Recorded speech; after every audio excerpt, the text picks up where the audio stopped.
कहानी की शरफ़ात होती है कोरिया में, जहां योनजू नाम की लड़की ने एक ट्रेन के अंदर अधेड़ उम्र के आदमी के ऊपर नज़र रखी हुई थी। वहीं किसी स्टेशन पर शहदू नाम का एक आदमी सुडोकू खेल रहा था और जल्द ही वो भी इस ट्रेन में चढ़ गया। वो योन जोर अधेड़ उम्र के आदमी के पास से गुजरा। खैर बाद में ट्रेन से उतर कर भी योन जो इस आदमी का पीछा करते हुए एक रेस्टोरेंट में आप पहुंची। वहीं दूसरी ओर शादू एक पार्किंग ये काफते वाव पर सूरज की रोशनी पड़ने का इंतजार करने लगा। मौका पाते ही वो एक गाड़ी में घुसा और इसकी तारों से कुछ छेड़छाड़ की। इसके बाद वो फटाफट एक बिल्डिंग की छत पर पहुंचा और तब ये खुलासा होता है कि शादू एक डाका डालने वाली गैंग का लीडर था और आज वो लोग एक बैंक को लूटने वाले थे। इसने रेडियो लाइन में तार जोड़ कर पुलिस की लोकेशन पता की और तब हमें पता चला कि पहले उसने पार्किंग लॉट में इस गाड़ी में एक बॉम्ब लगाया था। जल्द ही उसने बटन दबाकर धमका कर दिया ताकि पुलिस का ध्यान भटक जाए और फिर इसकी टीम लूटने के काम पर झट गई। शादू के हुक्म के मुताबिक इन्हें सिर्फ 3 मिनट के अंदर ये काम करना था ताकि वो बना कोई सबूत छोड़े भाग सके। लेकिन फिर एक गुंडे के मन में लालच आ गया और उसने ज्यादा वक्त लगा दिया। उसी लापरवाही की वजह से पुलिस उनके पीछे पड़ गई। तब शादू ने मैक्स नाम के एक मोटे आदमी को बीच सड़क पर ट्रक लाने का ऑर्डर दिया और जल्द ही पुलिस की गाड़ियों से टकरा गया। इसके बाद मैक्स भी तुरंत वहां से भाग निकला। वहीं दूसरी ओर वो आदमी योनजू के सामने आ गया और पूछा कि तुम मेरा पीछा क्यों कर रही हो।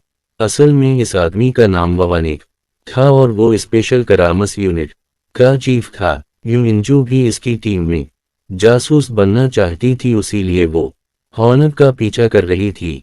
तब हॉन्ग ने इसका टेस्ट लेने के लिए यूं को आज के दिन जो भी हवा वो सब बताने को कहा। यूं बहुत तेज थी, उसीलिए इसके आस पास जो भी चीजें हुई थी वो इसने बिल्कुल सटीक तरीके से याद कर रखी थी। ये इंजू ने सब कुछ सही बताया मगर अंत में एक सवाल का जवाब नहीं दे पाई। तब होनांग नींव से अपने दिमाग में पूरा दिन फिर से याद करने को कहा और इसे आखिरी सवाल का जवाब भी मिल गया। आखिरकार होनग ने उसे अपनी टीम में शामिल कर ली। बाद में जब वोंग ऑफिस पहुंचा तो इसे बैंक में हुई लूट की जांच करने का जिम्मा मिला। इसने काफते वाव की पूरे फुटेज देख ली, लेकिन कहीं भी शुहदा और इसकी टीम का नाम वाव निशान नहीं था। दूसरी ओर शादू अपनी गैंग के बीच लॉट का माल बांटने के लिए पहुंचा।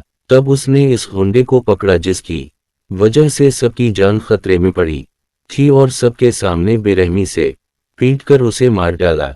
इसके बाद वो लॉट का पैसा लेकर एक अंधेरी गली में पहुंचाओ जहां वो अपने मास्टर से मिला। मास्टर वही गोरा आदमी था जिसके कहने पर शादू ने इस लॉट को अंजाम दिया था। इधर होनांग ने ऑफिस में फिर से काफते वाव फुटेज देखी तो उसने ट्रक वाले आदमी यानी मिक्स को पकड़ने का फैसला किया। हालांकि अब भी वो मैक्स का चेहरा नहीं देख पाए थे। खैर फिर योन जो भी ऑफिस आ गई और होनंग ने इसे पूरी टीम से मिलवाया। अब होनिंग ने इन्हें मिशन समझाया और वो सब मैक्स को पकड़ने निकल गए। वो अनग ने सभी जासूसों को अलग अलग काम सौंप दिए और वो सब अपना भेज बदल कर मैक्स की तलाश करने लगे। मगर पूरा दिन शहर में घूमने के बावजूद भी इन्हें मश का पता नहीं चला। वही दूसरी ओर शादू नेशनल फोर्स नाम के एक स्टोर में पहुंचा जो कि उसका खुफिया अड्डा भी था। वो अपनी चोरियों की प्लानिंग करता था। इधर होनग की टीम को आखिरकार एक आदमी दिखा जिसका शरीर मैक्स जैसा था। वोंग के लिए काम करने वाला एक आदमी स्क्वायरल फीस बदल कर उसके पीछे पीछे चलने लगा, मगर फिर पता चला कि आदमी मैक्स नहीं था। इधर रात को शादू अपनी अगली चोरी को अंजाम देने निकल गया था। इस बार वो लोग एक कंपनी के कहने पर उनके खिलाफ मिले सबूतों को एक बिल्डिंग से चराने वाले थे। कुछ मिनटों में इन्होंने अपना काम पूरा किया और वहां से भाग निकले। मगर तभी शहदूत को एहसास हवा के एक आदमी दूर से इस पर नजर रखे हुए था। अब शादू तो इस आदमी तक पहुंचा और इसे बेरहमी से मार डाला हवा, ताकि इस चोरी के बारे में किसी को कोई सबूत ना मिले। कुछ देर बाद जब वोंग की बॉस को ये खबर मिली कि इन्हीं चोरों ने एक बार फिर से चोरी कर ली है, तो उसने होनक पर काफी गुस्सा किया। वही चोरी पूरी होने के बाद मास्टर ने शादू को एक और काम सौंप दिया, मगर शादू ने इससे इनकार करते हुए कहा कि वो ये काम छोड़कर शांति से जीवन बताना चाहता है। लेकिन मास्टर को यह हरगिज मंजूर नहीं था और उसने अपने एक आदमी को शादू को जान से मारने का हुक्म दिया। जब शादू अपनी गाड़ी में बैठा हो तो मास्टर के आदमी ने पीछे से इसका गला दबाने की कोशिश की, मगर तभी शीदवाओ ने अपनी गाड़ी सामने दीवार से टकरा दी, जिससे वो होंडा गाड़ी से बाहर जा गिरा और उसकी मौका पर ही मौत हो गई। इसके बाद शादू मास्टर के पास गया और अपना अगला मिशन करने के लिए राजी हो गए। इधर होनक की टीम फिर से काम पर लग गई थी। योनजू ने देखा कि कल इन्होंने 3 इलाकों में जांच की थी, लेकिन इन्होंने बीच का इलाका छोड़ दिया था। इसने को इस बारे में बताया तो होनक ने वहां भी जांच करने को कहा। इस बार उसने योनजियो को भी भेस बदल कर जाने की इजाजत दे दी। फिर इसकी पूरी टीम एक बार फिर से इस इलाके के चप्पे चप्पे की जांच में जुट गई। अब योनजू ने अपनी तेज नजर से जल्द ही ये एक आदमी को देखा जो मैक्स ऐसा लगता था, मगर वो रास्ते में किसी से टकरा गई और इसका चेहरा ढंग से नहीं देख पाई। आदमी एक स्टोर में घुसा और सकरल कशीर का बीस बनाकर उसके सामने आ गया। तब उसने मश की शक्ल देखकर अपनी टीम को खबर दी कि यही वो आदमी है जिसकी इन्हें तलाश थी। फिर यू मिंजू ने मश का पीछा किया और इसका कमरा नंबर देख लिया। इसकी लोकेशन का पता लगने के बाद स्क्वायरल ने वहां आकर चारों ओर काफते वाव कामरस छुपा दिए, ताकि वो मश के हर कदम पर नजर रख सके। इधर शादूद अपने अड्डे पर अगली लौट का प्लान बना रहा था। इसने हर कदम अपने दिमाग में सोचा ताकि सब कुछ प्लान के मुताबिक ही हो। इस बार इसका मकसद कोरिया स्टॉक एक्सचेंज के सुरूर को हैक करके इसमें एक सॉफ्टवेयर डालने का था। इधर होंगे और इसकी बोतस और अपार्टमेंट में पहुंचे, जहां शादू ने इस पर नजर रखने वाले आदमी को मार डाला था, मगर यहां भी इन्हें शादू का कोई सुराग नहीं मिला। फिर ख्वान की नजर कैमरे की दिशा पर पड़ी और उसे दुआ की शादू सामने वाली बिल्डिंग की छत से अपनी लौट पर नजर रखता है।